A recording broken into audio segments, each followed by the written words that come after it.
BRS పార్టీలో తనకు జరిగిన అన్యాయంపై గలం విప్పిన కవిత వేరే పార్టీ ఏర్పాటు దిశగా కూడా అడుగులు వేస్తున్నారు. కేసీఆర్ దూతలను పంపించి రాజీకి ప్రయత్నించినా కేటీఆర్ తనకు చేసిన అన్యాయంపై రగిలిపోతున్న కవిత రాజీ పడేందుకు ఒప్పుకోలేదు.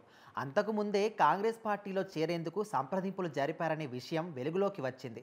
దీంతో కవిత చేరికపై మీ అభిప్రాయం చెప్పాలని తెలంగాణ సీఎం రేవంత్ రెడ్డిని, పీసీపీ చీఫ్ హేష్ కుమార్ గౌడ్ని, మరికొందరు ముఖ్య నేతలను అడిగిందట కాంగ్రెస్ అధిష్టానం.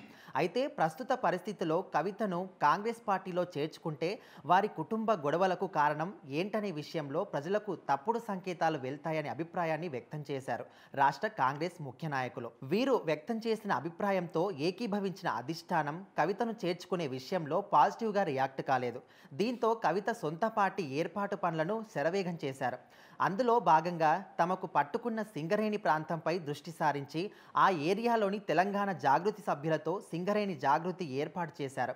11 ఏరియాలకు సమన్వయకర్తలను నియమించారు. అంతేకాకుండా తెలంగాణ బొగ్గుగని కార్మిక సంఘంలో తనకు ఉన్న పట్టుతో అక్కడ పాగా వేయాలనుకుంటున్నారు. గతంలో వామపక్షాలకు ఇక్కడ గట్టి పట్టుండేది. ఆ తర్వాతి కాలంలో వారు బీఆర్ఎస్లో చేరినా అందులో కొందరు మాత్రం స్థానికంగా కొన్ని ఇబ్బందులు ఎదుర్కొంటున్నారు. అలాంటి వారిలో మాట్లాడిన కవిత తమతో కలిసి రావాలని ఆహ్వానించారట. అందుకు వారు సానుకూలంగా స్పందించారు. దీంతో సింగరేణి నుంచే బీఆర్ఎస్ పతనాన్ని ప్రారంభిస్తున్నారు కవిత. వాస్తవానికి కవిత వ్యవహారం కేసీఆర్ కుటుంబంలో వివాదం ఎప్పటినుంచో మొదలైంది. కవితను ఎమ్మెల్సీ చేసే కంటే ముందే కేటీఆర్ కవితకు పెట్టిన కొన్ని షరతులే వివాదానికి కారణమని, అప్పటి నుంచి కవిత రగిలిపోతున్నారని బీఆర్ఎస్లోనే చర్చ జరుగుతోంది. ఇక లిక్కర్ స్కామ్లో కవిత అరెస్టు బయటకు వచ్చాక వివక్ష ఎక్కువైంది కూడా. అంతేకాకుండా ఆర్థికంగా, రాజకీయంగా కుటుంబంలోనే కుట్రలు మొదలయ్యాయి. దీంతో సమయం కోసం వేచి చూశారు కవిత. కొన్నాళ్లకు బీఆర్ఎస్ అధికారం పోయాక లుకలుకలు బయటపడ్డాయి.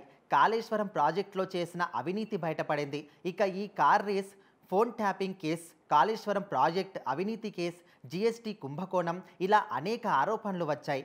కొన్ని నోటీసులు కూడా వచ్చాయి. వీటిల్లో అరెస్టు కాక తప్పదని పార్టీ నేతలనే భావిస్తున్నారు. అలాంటి టైంలో కూడా కేసీఆర్, కేటీఆర్లు బీజేపీతో రహస్య ఒప్పందాలు కూడా చేసుకున్నారని, పార్టీ కంటే సొంత లాభాలకు ప్రాధాన్యం ఇస్తున్నారని ఆ పార్టీ నేతలే చాలామంది కవితకు చెప్పారట. ఇక తనపై కుట్రలు ఎక్కువ కావడాన్ని కూడా గ్రహించారు కవిత. ఆ తరుణంలోనే కవిత తన తండ్రికి రాసిన లేఖ బయటకు రావడంతో కవితకు మంచి అవకాశం దొరికినట్టయింది. చేయాల్సిందంతా చేసింది.